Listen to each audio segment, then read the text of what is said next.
We welcome our listeners to the Friendly Cross-European podcast. I'm Karoliina from Finland and joining me is Marion from France. We are the Outspoken Two and we invite you to be your authentic self. In this episode, we are going to continue talking about our worst relationships. Tervetuloa, welcome, bienvenue, and let's go!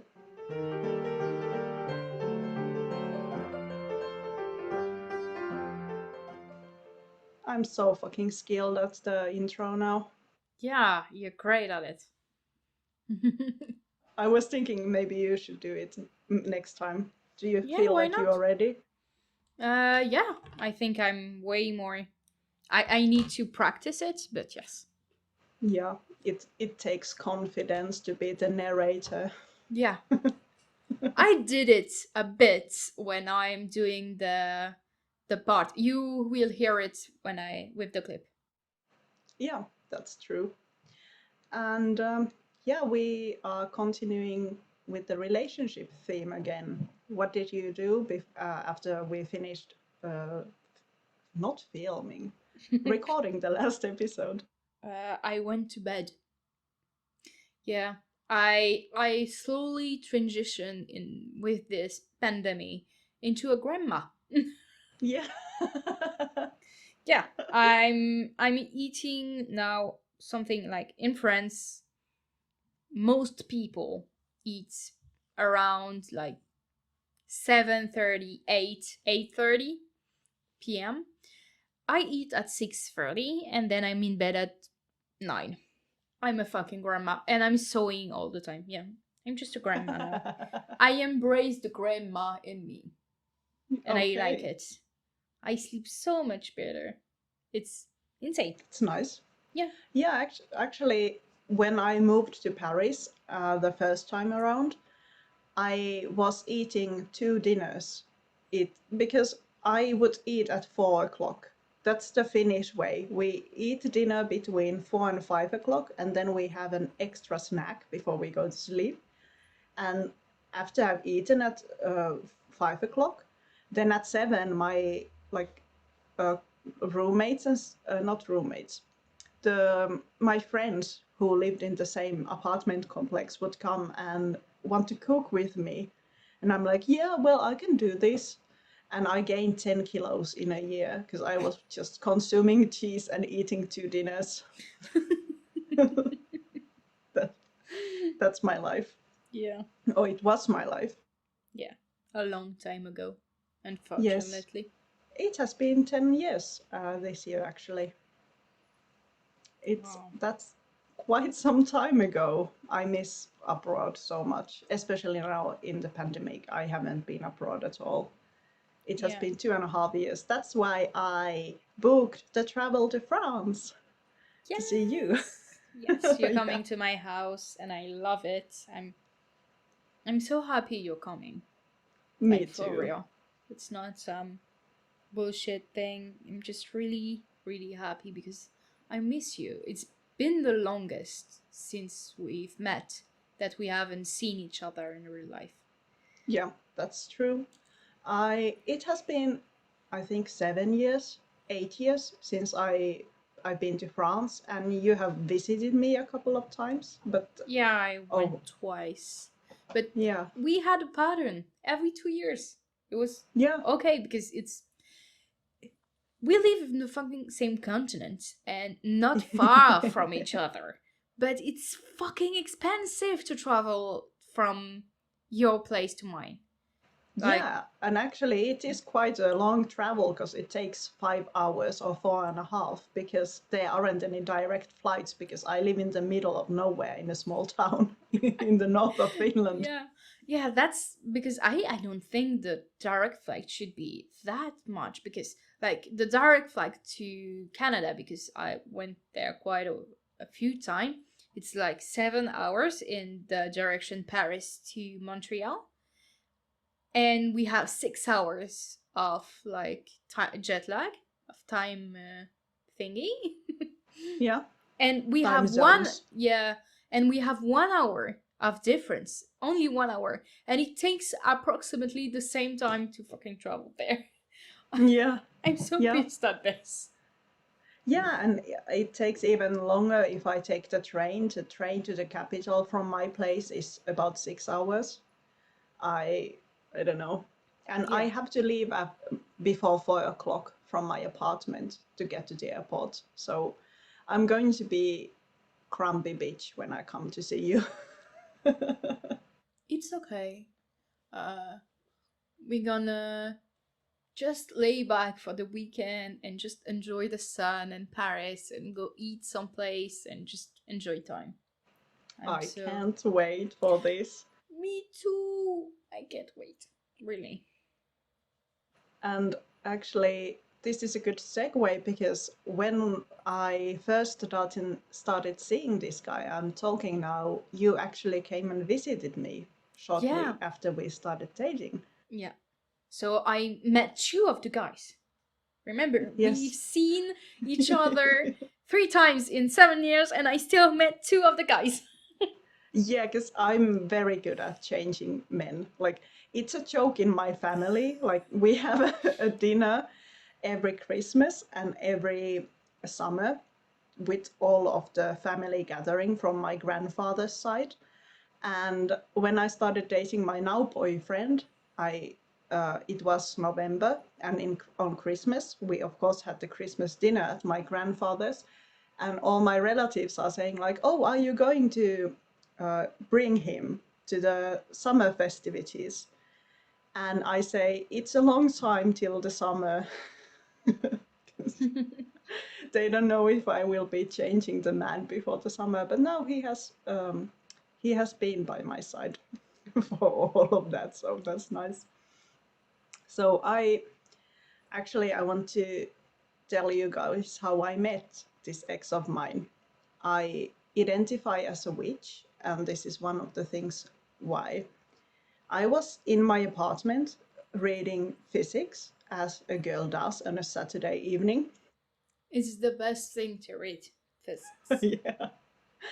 And I have this, I describe it as a voice in my head. I had an intuition tell me to go to the local pub. And I'm sitting there, I'm like, I'm not going to the local pub by myself. I get no joy from this. And the voice persisted and is telling me to go to this local pub. So after 40 minutes of this, I give up and I change my outfit and go to this pub. And there's a pub quiz. I don't know if this is a thing in France, but here in Finland, in many of the pubs, there's a host who comes and keeps a quiz for all the customers. And whoever wins, usually we get some shots or beer or something like that. Not very common in France. I haven't heard of it. That's a huge thing in Finland. I have actually hosted one of these. And I didn't have a group to play with. And I went to the, what is it? Well, I joined one table. I asked them if I can play with them, and they say yes. And I started joking with the guy who was sitting next to me. And we had such a blast with him. It was one of the funniest nights I've ever had. And after the quiz is ended, we are happily drunk, and I take him to my place. And we are just talking and talking and talking. And I play some ukulele for him. And my thing is that I play metal songs with the ukulele, and I play him this song that he really likes. And he told me later that he fell in love with me immediately at that point. And the next week, we see each other a couple of times, and I fell head over heels in love with this guy, like so fast. It was ridiculous. I felt like it's destiny. I remember not hearing about him and then hearing you talk about him as my husband. And I was Yes. like, I missed something. I was, what happened? What? Who's the husband? She married? She didn't invite me on the wedding. What happened? Yes, we decided that we are getting married after 2 weeks of dating, and I started calling him my husband. Or like, it was 2 weeks after meeting him. We didn't even start dating at first. Obviously, the Finnish way, you know. And at first, I thought it's fine that we are just getting to know each other. Now, looking back, there are red flags that I was just ignoring because I was so much in love with him. Like when he didn't want to have sex, he would turn me down, saying no, no, which in Finnish is said to kids who are acting up. And I was Oh, so hurt. that's weird. That's weird. Yeah, like he acted like I wanted to do something very dirty and something naughty, and I didn't appreciate that at all at the time. And he used to be married before me, and he told me stories about how he used to scream at his ex-wife, and he told me sob stories about how difficult his life has been, and I was completely sold that life has treated him bad. And I want to say here that even if life treats you bad, it doesn't give you an excuse to be a shithead to anyone in your life. That's true. That's something that is really important to be said. No matter how bad your life is or was, it's not an excuse to treat people badly. You have agency over your over your acts and your words and how you react to people. You can have like instant reaction that are bad, but what you do with them, that's your choice. Yeah, exactly. And he had this habit of using his past as an excuse to scream at me. When I asked him a simple question, for example, I think my favorites are when I asked him where the sheets are, and he started a fight from that, which I think is kind of an accomplishment because I What? couldn't do that. Yeah. That's a weird subject for a fight. Yeah, I know. Because he felt like I was criticizing him, I think, by asking him where the sheets are. I don't know. But anyway, that's he was very reactive, so reactive. And he didn't care what time of the day it was that he continued screaming. He wouldn't let me sleep if he wanted to fight. He would follow me to my bed, turn the lights on, and continue screaming at me. Oh, that was not good. I would also like to say that he has blasted me on social media if I talk about him without his name. He doesn't like it when I talk about things that he has said and done to me, even when I don't mention his name or I don't give a time frame about who this person is I'm talking about. And he would come to my feed and start telling me that I'm not allowed to talk about our relationship and what he has done because he's sick or he had mental problems. So, and I would like to say that talking about the things that another person has done to you is not worse than what the person has done to you. If you don't want people to like talk badly about you, it's your actions that prevent that from happening. That's so true. In another respect, uh, we talked a bit about how we had a similar upbringing. Oh, that's so many episodes again.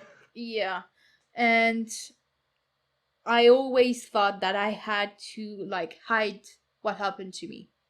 Like I needed to lie for them so they wouldn't be embarrassed or anything. And now I just say it. And I say that to their friends and it feels so liberating. Like I'm talking with some like friends of the family and I talk about my childhood and they are like, I'm sorry for them because they are horrified. And I'm like, yeah, you didn't see. Yeah, and you wouldn't have heard because I didn't tell. Because I didn't tell anything. And they are like, wow, we didn't think that was happening to you. And I said, yeah, because I was lying all the time. And I realized that at that point, when I was a child, I was actually my own enemy because I didn't tell people. And maybe someone could have helped, but no one knew. So, yeah, that's a whole tangent, sorry. But thinking about gaslighting and not talking about stuff that is happening to you if you're not responsible, or even if you are. If we tell people our lives, they can tell you that you are being abused, or if you are the abuser. Because sometimes you are the one who's doing bullshit to someone, and you need to know. And if you don't tell, you will never know, and no one will tell you. Like, because sometimes abuse is not something that you are like thinking of doing. You're not like, I'm hurting this person and I'm doing it like for fun or anything. Sometimes you don't realize that you are hurting someone. Yeah, and if no one can talk about it, no one can keep you accountable, and it prevents self-development because you don't know and you don't realize it. And he wasn't physically abusive. Um, well, at the end of our relationship, he grabbed me once because I went to the toilet, and he blocked the way and grabbed my hand because I wasn't listening to him, or he grabbed my arm. And that was the only time he laid his hands on me. But he, oh my God, did he use mental tricks on me so bad. I Let's start from the beginning, because one of the things that I thought was very nice was because at the time I was vegan, and he tells me that he's vegan as well. Sorry, I just want to say something. I'm a fucking meat eater. I love, love, love meat. Hate me all you want. I reduce as much as I can meat. I eat it like twice a week, maybe some now. But that's my problem. But you made a fucking bolognese. I don't know how to say it in English, but it was so amazing. And I was like, I still want the recipe. It's been 4 years. I still remember it. Yeah, it was one of my favorite foods when I was completely vegan. I missed salmon mostly when I was a vegan, and cheese, because cheese keeps me alive. I had cheese today for breakfast. I still remember the salmon we ate at the cabin in the woods. Yeah, it's And very Finnish, yeah, eating salmon. yeah, it was amazing. I still remember it as well. Yeah. Sorry, I go in tangents. Oh my, I I just remembered that I didn't keep having a vegan boyfriend. It wasn't important to me as long as I don't have to cook meat for the person. It wasn't a requirement for me to have a vegan partner. And he lied about being a vegan. He actually wasn't a vegan, which is such a weird lie because he kept it going for years. And I would find sausage packaging from my house. He didn't even hide, or he hid the evidence. He just didn't hide it very, very well. He would he would eat like sausages in my mother's car and place the plastic under the driver's bench. So then my mother would find like sausage package in her car, and there aren't a lot of option who it was, because my mother is like, it wasn't me, probably wasn't Karoliina, it was no, I'm not saying his name, it was my ex. And he would always deny it, even if there's no one else who it could have been eating meat. Like, he's telling me elaborate stories about how my friends are hiding sausage packaging in my apartment. Sorry, it's so fucking funny. It's ridiculous. Why did you keep up the lie? And he has Why? Yeah, exactly. Why? Just be honest. Like, I like to eat meat, and it would have been so much better than like making elaborate stories about someone else coming to my apartment to eat sausage. And Sorry, so fucking dumb. It's so fucking dumb. I'm sorry. it is. It's so unnecessary because it wasn't adding to the relationship. It was just taking it like stuff out from the relationship because I knew he's lying. And he would also take things from me. In the beginning, I believed him when he said that he didn't. And now when I look back, I'm like, it was him. Like, it obviously was him. He was just using my things and not never returning them. And he also stole money from my mother, Oh, that's not great. 200 euros, yeah. Oh, that's a lot. It is. And it was in the early stages of the relationship. So my mother said that she has a nagging feeling that it was him, but she didn't want to tell me or confront me. And actually, when she told me, it's just less than a month ago, I think, it kind of connected the dots that he has been doing this to me as well. And instead of taking accountability for his actions, he would just say it wasn't him, which was so him.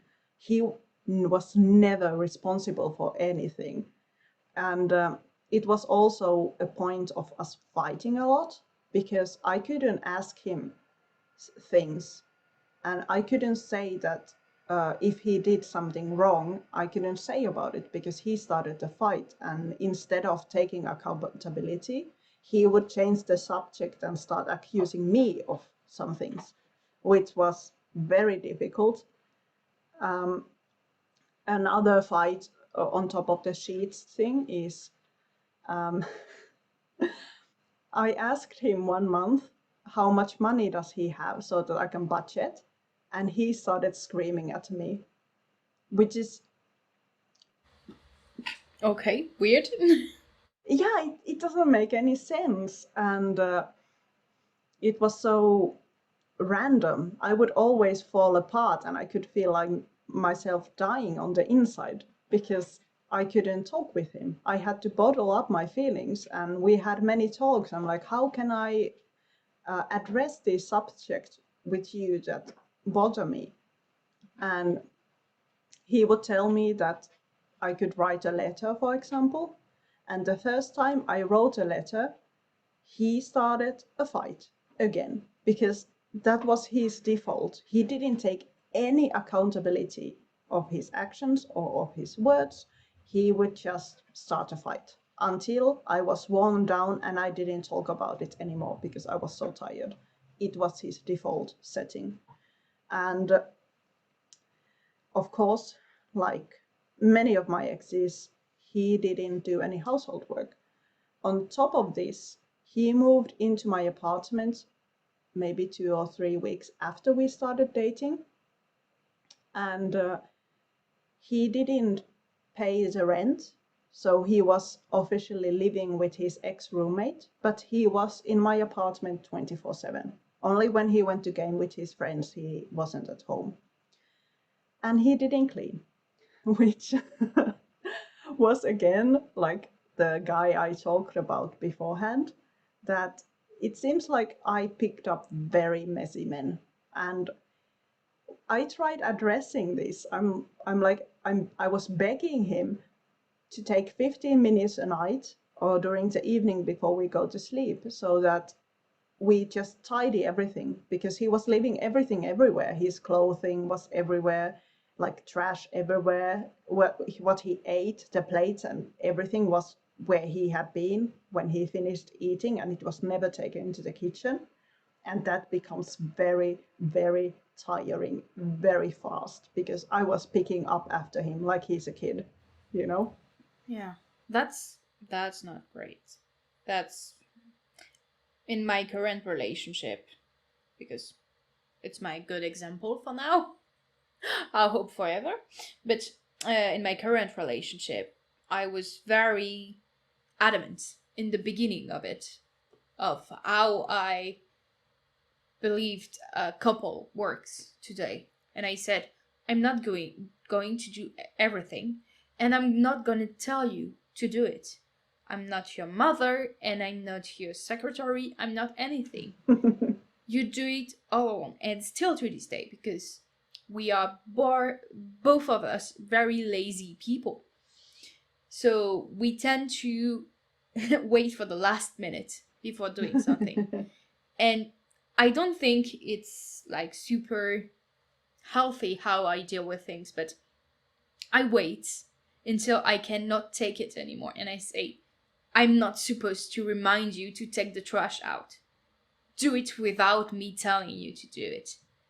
So it's been one of our biggest fights, I think. So, healthy relationship.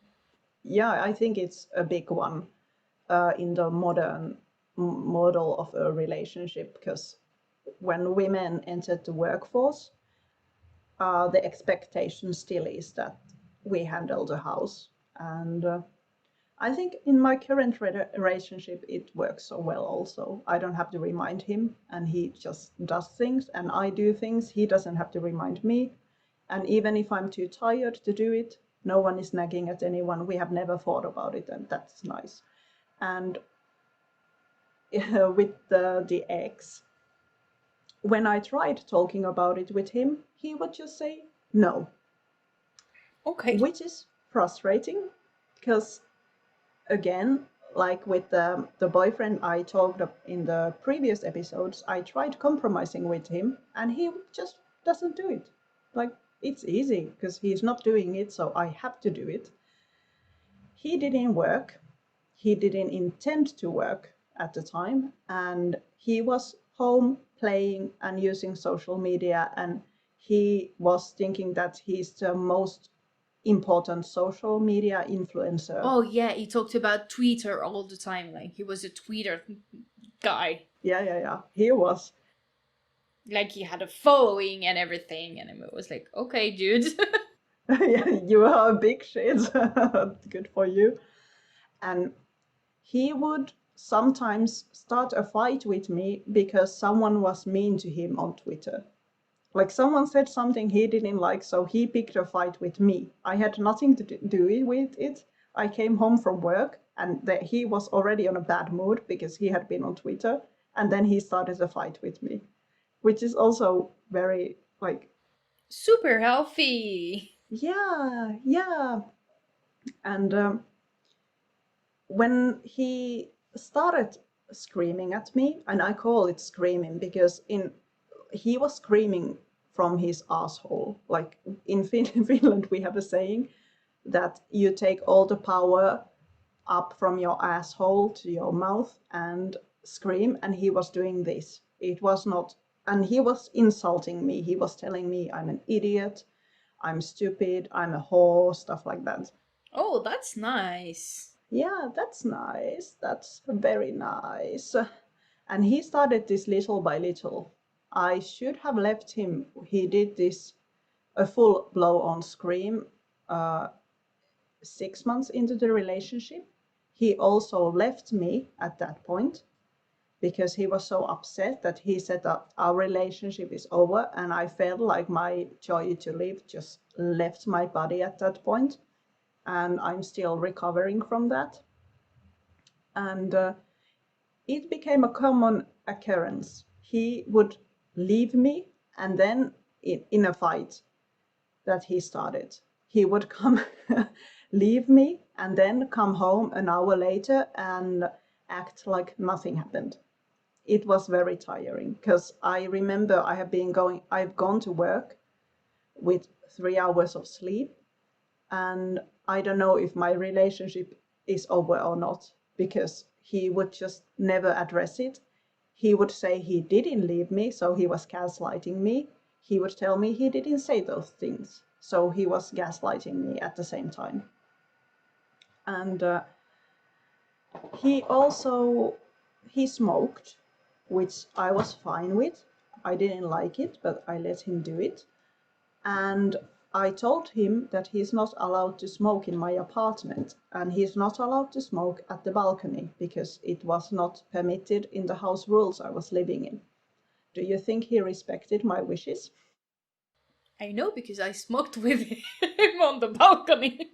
You did? Oh my god. I didn't know at the time. It was the beginning. It's the second time I came to see you. Yeah. And we haven't talked about it. And we were just it was like the first thing I did was get a smoke, and we smoked together, and you were busy inside, and I didn't know the rules because it's not my fucking apartment. And yeah, and you told me later, and then I smoked.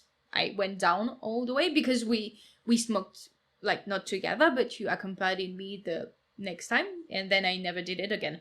But the first time, yeah. I didn't own the apartment, so I was very strict of not smoking inside. A couple of times when we had a party, I would let people smoke on the balcony if they really didn't want to go outside. I didn't like it, but I like let people do it sometimes. But on the normal day, I didn't want the smoke in my apartment or at the balcony. And when I came home from work a couple of times, my apartment smelled like cigarette smoke. Oh, that's not good. And I was like, this is weird. Like, where has the smoking happened that my whole apartment smells like it? One time I got off work early and I come home and I find him smoking at the balcony. And I had a very big balcony. It went over 2 rooms in total. He had the windows open and the balcony door open to my apartment. And I was so pissed at him. I was like, what are you doing? If you smoke at the balcony, don't leave the door open. Like, who does that? If you smoked at your apartment, you wouldn't leave the door open so that all the smoke comes inside. That it doesn't make any sense. I kicked him out from my apartment at that time. I told him that he has to go to his own place after that. And the smoking was a theme in our relationship because he was always like, oh, I'm not going to do it again. But obviously, he did it. He did it till the end of our relationship in every place we had. And I heard from his roommate also that one of the rules that they have is, or was, I don't know if they are roommates still because I don't keep tabs on them.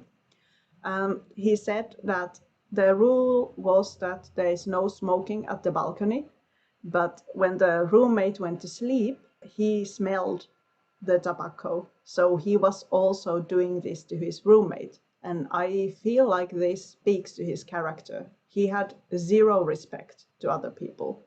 He didn't respect. What else is there? Because if I tell you something many times, you are either too stupid or an idiot not to do it, or you don't respect the other person to keep doing it, to keep crossing the boundary. When I had a sauna in my old apartment, and yeah, it was so pretty. Yeah. And we are coming to the part why I had to leave this apartment soon. It has to do with this guy. Whenever I wanted to go to sauna, which wasn't that frequent, he wanted to clean the sauna for me before I went there. And at the time, I thought that it's very sweet of him to want to clean it because it wasn't used that often. And one time, when he broke up with me, a friend of mine, Ulli, you have seen her, she's amazing. Yeah. She came to my apartment and helped me clean the whole apartment. I learned the reason why he wanted to clean the sauna before I went there. Because can you guess where he went to smoke? Inside my apartment as well as the balcony. No, he's smoking this. Oh, that's bad. That's bad. That's horrible because it's like like I don't have words. That it was so bad. Yeah, I don't have either. Like, it's maybe the worst place to do it Yeah, because it, like, embeds in the wood, and then you eat the wood. Oh boy, that's stupid. yeah. And he had a stash there, so he would smoke frequently in the sauna. And he also had a stash in my other bedroom. So he was smoking in at least two rooms in the apartment on top of smoking at the balcony. And I was so like, it's like, I can't get my mind around it. Like, how disrespectful are you? Because once I woke up in the middle of the night and he was playing his gaming console and smoking in his room. Like, it's so disrespectful. There are no other words. And I couldn't confront him because he would start yelling at me. So it was a very not a nice situation at all. He would also scream at me because he wanted me to stop working so that I can concentrate on doing music. And he didn't want to get the job. Yeah, that's great that he wants you to do music.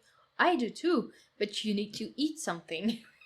Yeah, and he didn't want to work. So what am I going to do? I didn't have many options at the time, because the other option is that we don't have money to eat or money to pay rent. So what option is that? He would also scream at me before I had gigs. So if I had a concert, and he would just, I would be an emotional mess when I went to perform, which was not nice at all. The saga that broke us up and the saga why I had to leave the apartment starts in the spring. And he tells me that he wants to be an overnight taxi driver. And I'm like, great, that suits you perfectly. He was staying up all night, going to sleep at 10 o'clock in the morning and waking up at 7 p.m. So that would be a perfect job for him. And 4 months later, I happened to have a new boss. And this boss is working at a taxi firm and they are looking at a driver for the evening.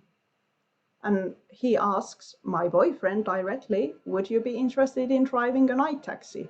And I'm like, wow, that's amazing. Who has their dream job offer come to them without applying to this job? Yeah, that's perfect. And he said no.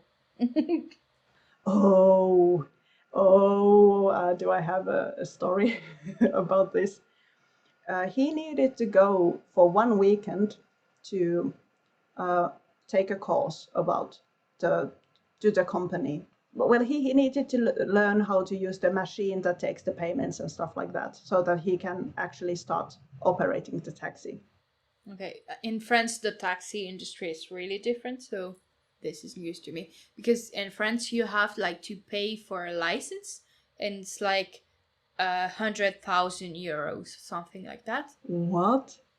to be able to drive a taxi. Like there is companies, but you have to be an independent taxi first. Like you cannot like just hire someone to be a taxi Really? driver. Oh You my no, god. you can't. You have like there is exams, and you need to buy a license from someone else. So there is not much new license. So it's like the demand and price. More people want to be a taxi that there is something available. So the price goes up, like stuff like that. And you have like to be like you have to know the region where you're operating by heart without a map. GPS exists now. This is stupid. Yes. We have the same system, but it only costed 450 euros or something. And Oh, okay. the company said that they can deduct it from his salaries over a period of time so that he doesn't have to pay it right now because he didn't have any money. That's what happened when you don't work. Yeah, that happens what happens when you don't work. Yes. He said yes to the company, and when it is course was once a month, and it's the first month. And he tells me he doesn't want to take the course yet. He wants to prepare mentally and he wants to take more time to, like, before he starts working. I say, okay. Then comes the second month. He says the same thing. And then comes the third month. And he says the same thing. 4 months after getting the job offer, he finally goes to this lecture or exam. And when he finished doing this exam, he is very mad at the taxi owner or the owner of the company already, because he has been asking him when can he start. So he says that he's not going to go to work for him because he doesn't like the owner, Wow. because the owner is asking when can he start working. And yeah, I know. I was in pieces at that point because I have been paying for everything for 9 months. You know you're too generous, right? I was an idiot back then. I would never do that again. I have stories about people who try to cross my boundaries after this relationship, and I just remove myself from the equation at that point. I learned my lesson, but this is the last part that I needed before I had the courage to leave him. I lived in my old apartment that you have visited also for 3.5 years. It was amazing. It was big. It was close to the beach. It was affordable. I painted all the walls to my liking and everything. I loved this place. It was a great place. I remember we got walks, and even you had the supermarket not that far. It was amazing. Yep. Yes. And it was so cheap because the owner was living in Norway. So they just wanted someone to occupy the apartment. The apartment could have been 200 or 300 euros more than I paid for it. And my ex decided to start playing the drums at 2 a.m. in the morning, twice No. in the same week. Yes. And I asked him to stop, and he just says, I'm just going to play a little. No, no, you don't do that. That's insane. That's not a normal behavior. Yeah, how disrespectful. It's not his apartment, and he's playing at 2 o'clock in the morning. Not even if it's his apartment, even if he owns it, he shouldn't be doing that. It's in a fucking apartment. It's not a house like super insulated from your neighbors. Yep, Everyone is exactly. gonna hear it. If you have Yep, little respect for people, you do. Drums is a bit difficult, but in the afternoon. yep, exactly. And I got a message from the housing agency that because people have heard drumming from my place, I'm not allowed to play any instrument or sing anymore in the apartment, or I'm going to get evicted. And you're a musician, if people didn't understand before. You're a fucking musician. You cannot not do it. Exactly, and I had gigs lined up. My career was like taking off at the time. I had gigs lined up. I have to practice. It's not that I just go to the stage with the guitar and I'm like, what were the chords again? I haven't practiced in 2 months.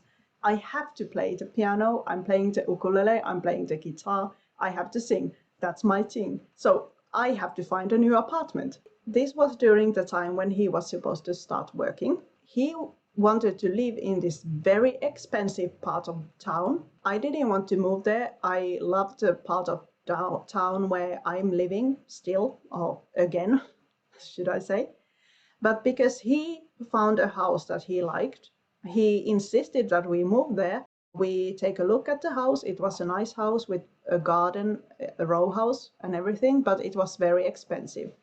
I agreed to move there because I have to find a place. I pay the deposit of the place, and I rent two houses at the same time. I'm renting my apartment and the new apartment for a month because I'm 30 years old. I don't take the stress of moving in 2 days. That's like I can't. I get anxious just thinking about it. I refuse to do that to myself. So we have the new place lined up so that he can go to work.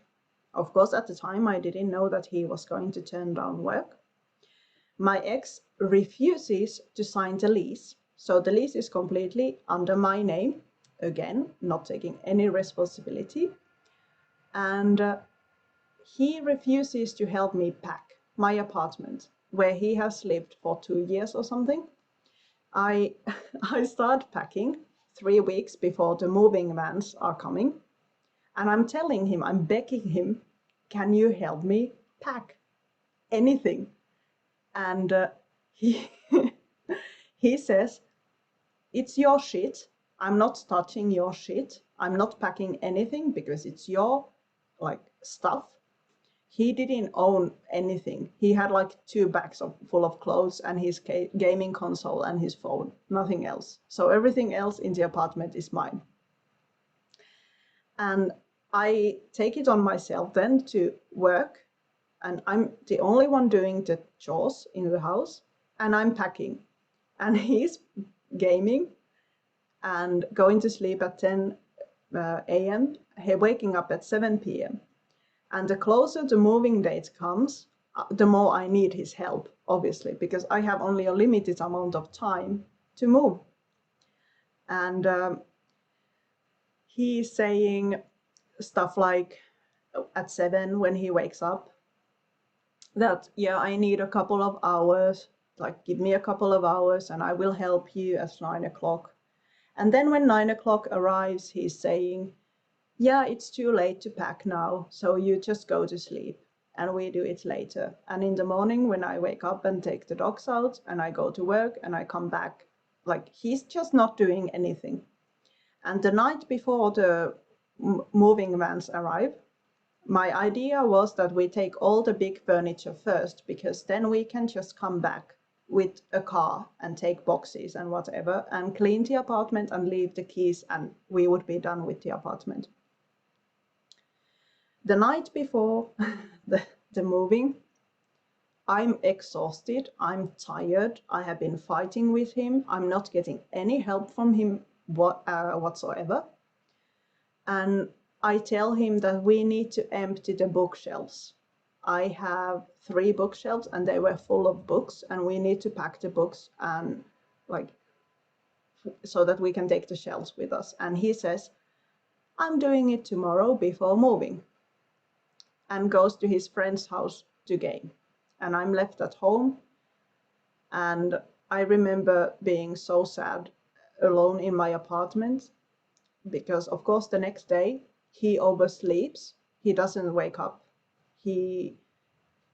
there are still the bookshelves are full when the vans come, so that, and we should be like carrying everything out to the vans. And instead one of our common friends come and help us with the boxes. There is not a lot that they can take because I wasn't done with all the boxing. My ex was yelling at me that I'm doing nothing, and my ex is screaming at me that I haven't done enough for the house in the car while we are moving the boxes. Yeah. Oh my god, the nerve of this guy. I know. Like he was so, I don't even know how he brain operated. He's so stressed because not everything is done, and he has done absolutely nothing to help me or to come to the point that everything would be ready. So we couldn't take all the stuff. We couldn't take the bookshelves. I had a high bed. He should have helped me. It's a kind of bed that I need someone to help me to build it, and he refused to help to make it to pieces so that we could have moved out. I slept in this bed. Yes, you did. It was my bed when I was coming. Yes. And yeah, it was a farce, to say the least.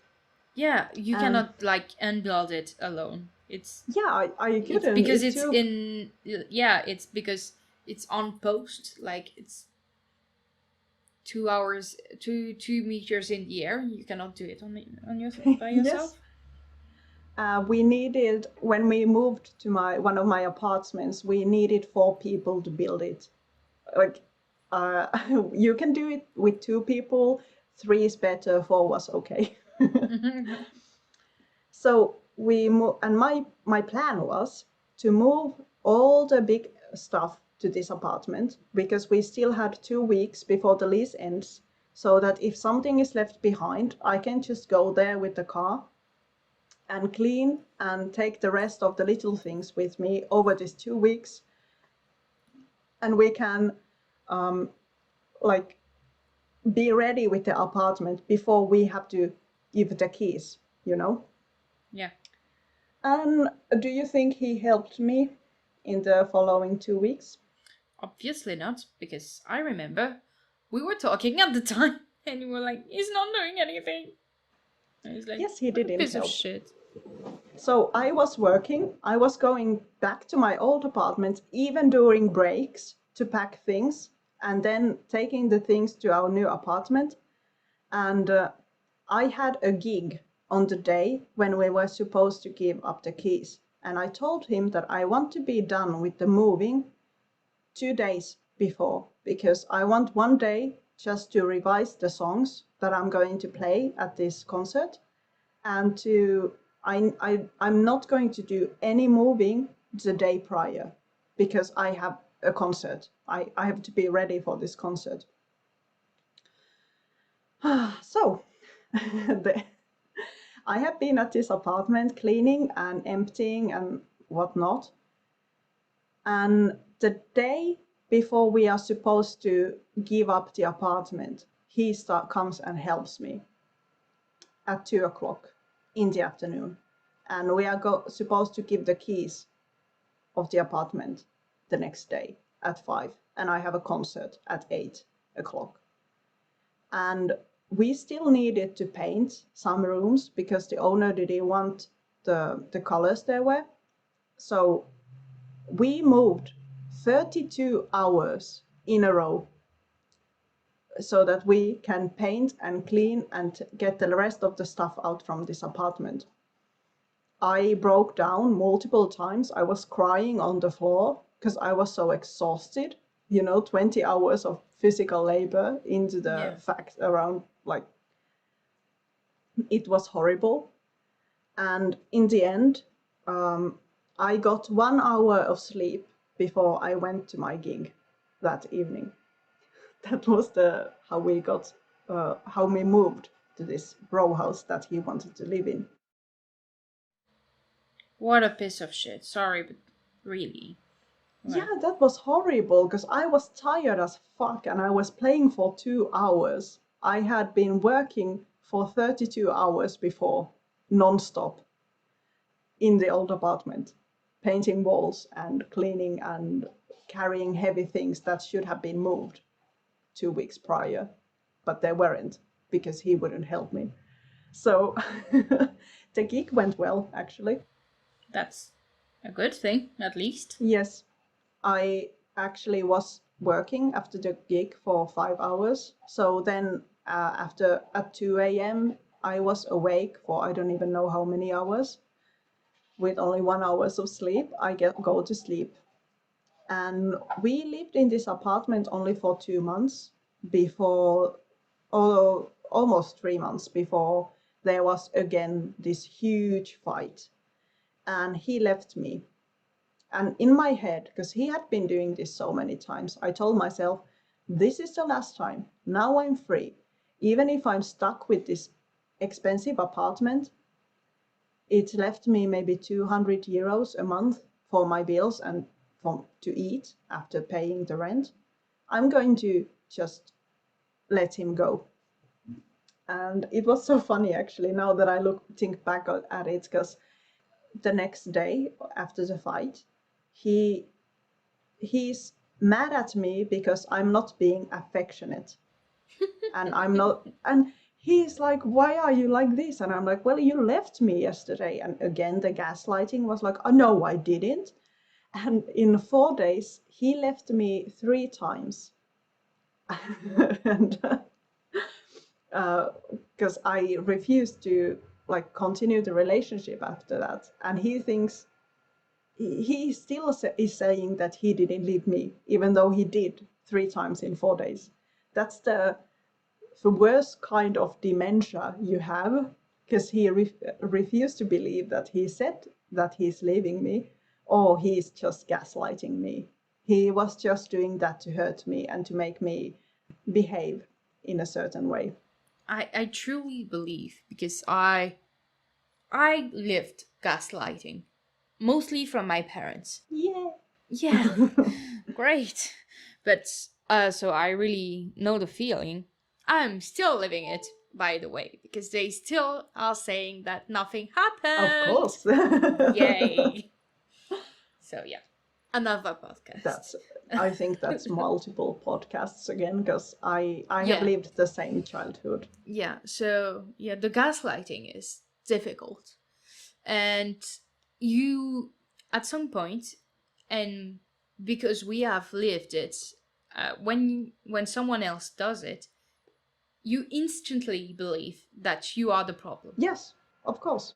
When you lived it in your infancy, it's terrible because the first thing you think when someone is telling you that no, that didn't happen is, oh yeah, I remember, I'm the crazy Yeah. one. I'm the one who's making things up. And you have to fight so hard to remember that you're not a crazy person. And when people say things to you, it happened. Yeah, you actually don't have two personalities in the end. Yeah. You always think like it's something that's really important for me now. Like I really have to remind myself that I'm not a crazy person and I don't make things up. It's really difficult for me to lie, even though it's like super easy, Mm. like in practice, because I had to all my life. So coming up with a lie is almost easier than telling the truth. Mm. But now it sickens me to lie. Yeah, I think that's good. I have learned that myself as well. I was a horrible liar when I was a kid. I learned it quite early, though. I think I was 9 when I told myself that I wouldn't want to lie. And it has been an uphill battle after that. Because, like you said, it's like second nature when your parents have been bad to you or your family is bad to you. And I think that's one of the reasons why I didn't really leave the relationship earlier, because it's my childhood, so it felt like It safe. felt like home to be, Yeah, mistreated. yes, exactly. And now, like I said, I don't let people do that anymore to me. So I learned from this relationship. And to this day, he is telling me like you talk about me like I'm a bad person, and I didn't, like, I have mental health problems, so it's not my fault, it's always the fault of someone else. But that's an excuse. How can you go behind your mental health issues, because you still have the choice of how you act? He chose to be like that. I think I can speak for the both of us, you told me, but I think the biggest red flag, and if you have to listen to one thing we say about this, is be with someone who can admit when they are wrong. It's the easiest way to know if someone is a bad person or a good person. If they cannot say, my bad, I made a mistake, they're shit. I'm sorry, but they're shit.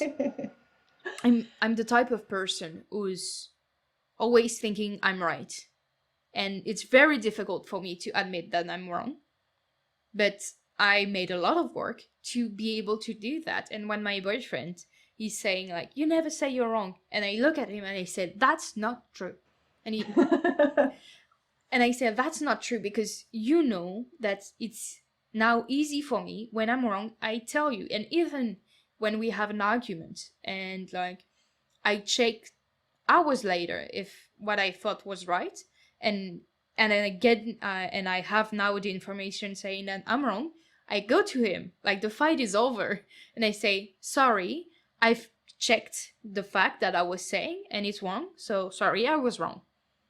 If you find someone who can do that, I think you are with a good person. Not that I want to say I'm a good person, but I think it's really important to be with someone who can say, sorry, I've messed up, let me start over.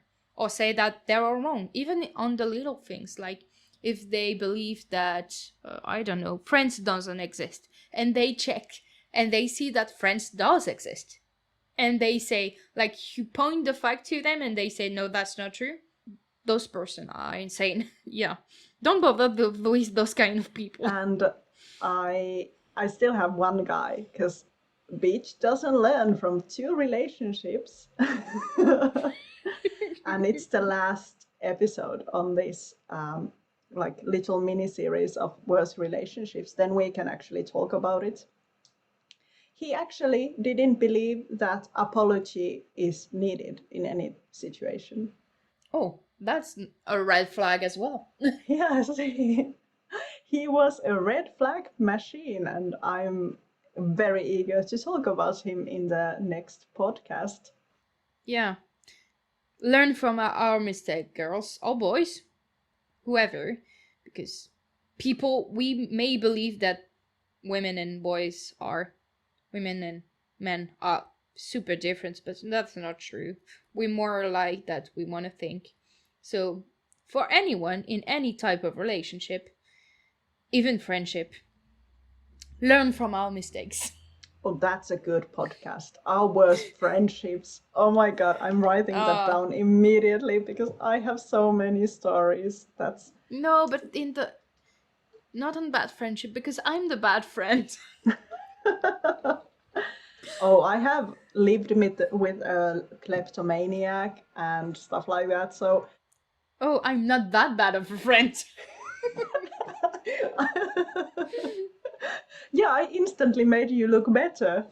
Yeah, and I feel better by myself because I said earlier that, or in another podcast, I think I'm a bad friend because I'm so shit at taking use of someone. Like I, that not because I don't love them or because I don't think of them. I just don't. Yeah.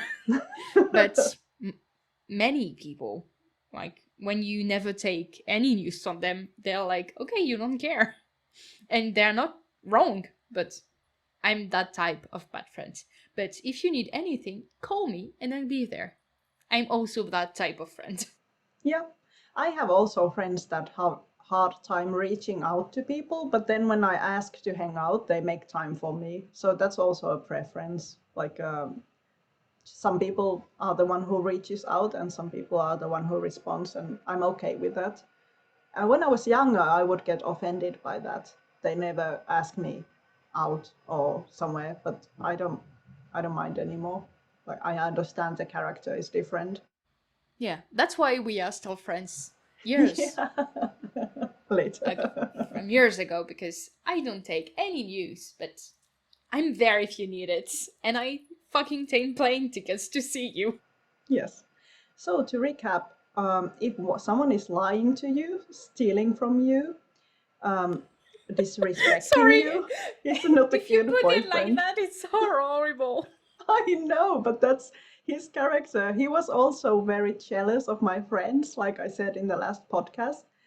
When I went out with my friends, he would start a screaming match when I got home, and he was reading my messages. He didn't feel like that when I saw him. I'm I know, he was so I charismatic. feel bad because I didn't see it. But How would you? yeah, he wasn't like that at all when I saw him. No, he was very charismatic outside, and then even after going out and having a great time, he would start screaming at me because I said something that he didn't like. It was important to him to keep his image intact. So I think that's why he was screaming at me when I said some things, even in a joking manner, that he didn't Yeah. like. I remember one time we were playing Alias. Do you have guys have this game? It's a game of explaining words. Oh, it's called taboo in French, I think. Ah, Like okay. when you have to, yeah, you have a word, but you can not say the word, but you can like mime it, or you can like say synonyms until the opposite team or your team member finds the word. Yeah, it's called taboo in French. Okay, nice. We have it, and we were playing at the pub, and he was explaining a word, and he said we should do this more, which could be 5 million things, and I didn't know the answer, so I said sex, Oh, and whoa. the correct answer was sports. So he screamed at me at home after that. because I said sex. But it was funny. It was funny. I was laughing while I said it. I wasn't being serious, but his ego was hurt, and I'm looking forward to, if he listens to this podcast, what kind of things he's going to say to me or about me on social media, because he is saying that his only problem in life was that he fell in love with the perfect person. So his diagnosis is that I'm a narcissist. That was his conclusion after our Sorry. relationship. Oh my god. That's so far from the truth. Thank We both you. know what narcissists are. We lived with them. But you're not that. Thank you. I'm not taking my mental health advice from a person who steals from my mother. So The dude is insane. Like literally insane. I don't want to diagnose him because I'm not a mental health professional, but oh, that reminds me of the time he was telling me that he went to get help for his mental health problems, and it turned out that he actually lied about it. So he also lied to me about getting treatment for his mental health problems. He also once hid my depression medication that he forced me to take. Like, he forced me to go to the hospital and get pills for my depression, and then he took them from me. That's stupid. He was a character. Let's just say that there were so many little things. I might remember more things because the relationship was quite long one. I will tell you guys in later episodes if I remember. I think we'll sprinkle relationship things in between this episode because, yeah, me too. I have so much about my exes. Yeah, Sorry. so that's how I found my self-respect. Uh, After leaving him, I was alone, and I'm happily watching back. And again, like you said in the last episode, I wasn't perfect, and No one is. yeah, I didn't take well when he said no to me in these very impolite manners, for example. That was Yeah. my bad, and that's actually the only thing he's using against me when he's in social media. Okay. He, like he said, he fell in love with the perfect person. That's his problem. And by the Yeah. way, after he said that, he had already had a new girlfriend, and he was still ranting about me in Twitter. So Yeah. that's That's. a hobby as well, one I don't recommend for anyone. Yeah. It's difficult when you don't recognize yourself after a breakup. Like you go like, what happened to me during this relationship? When the last one from the previous episode ended, I don't recognize myself. You know me a bit, like a lot. Could you imagine me on my knees begging, crying for the guy to stay? I cannot believe that I did this because it's so not me. Yeah, I feel you. I feel you. I'm not proud of all the things I did in the past either. Yeah, when I remember that, I'm like, what happened to you, girl? You have, at the end of this relationship, it was only 4 months. What happened to my self respect? I didn't have any. Yeah. But I believe I started this relationship without any, and it just made it worse. Yeah, so you were following your pattern at the time. No, zero self-respect, and now all the self-respect. So you No, actually still took not. I something. don't think. Oh no. Oh my. I'm not there yet. I'm still struggling. Uh, well, maybe not the next one because it's gonna be too much. But I think we should talk about, yeah, our bringing not too far from now. Yes. So Yes. because there is a lot to understand from it. But like I said, I took like the good from this relationship, because I have, after the relationship, I feel like I have grown to my queen form. Like no one is giving me shit anymore. No one is giving me grief anymore, and Yeah. I don't care. Like That's great. That's super yeah, great. yeah. So, is there something else to add, or shall we end my ranting now? I think we should end. I think we could talk for another hour or two, but it's Easily. already one of the longest podcasts we have made. Yes, it is. And I'm very proud because I have been waiting to talk about this for a long time. Yeah. Especially because I didn't have a platform because he took it away from me by being there. So that's all for this episode. We invite you to follow us on social media. You can find us on Twitter, Instagram, YouTube, and Facebook. You can find us on any podcast platform. If you have any questions or something you would like us to address, you can email us at theoutspoken2@gmail.com. Thank you and catch you next time. Bye bye. Bye bye. Dun, dun, dun. In the next episode of The Outspoken Two. And I said, okay, go to the store and I will pick you up from the store. And this man threw the tantrum of the century.